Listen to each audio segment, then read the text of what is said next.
There is no hairstyle I like more with a turtleneck in the wintertime than a ponytail. And I love the ponytail that still has the part. It's got a lot of volume. You know, I'm not shy with volume. So I'm going to demonstrate how I got this look in this tutorial.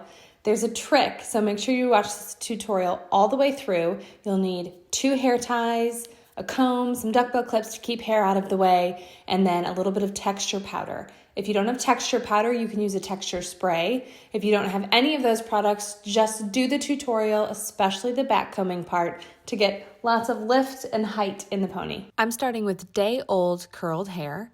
You're going to get the most movement with curled hair, but you could certainly do this with straight hair. Divide your hair into a low triangle. So you can see I did 2 sections kind of in front of my ears, and then I will part those off. And the main section left in the back is what we'll pull into the first ponytail.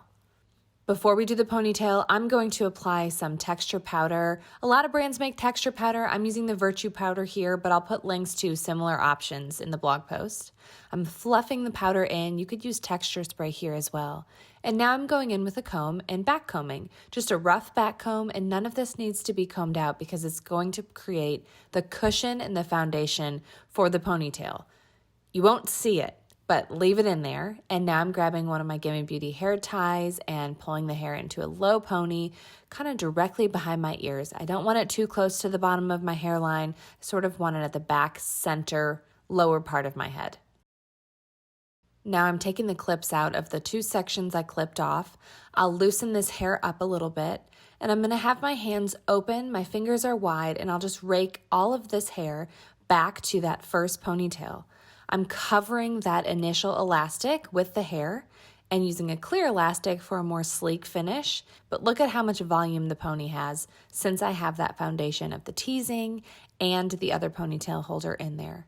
I like to loosen the front part of the hair as well, just to soften how severe the ponytail can look going back. So I'm pulling out from the sides, not necessarily the top, and then I have a few pieces around my face as well.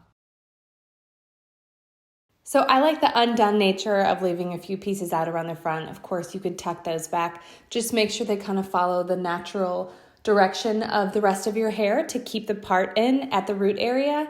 But if you want to have kind of a modern peppy pony like this, which looks great with a turtleneck, that is how you do it.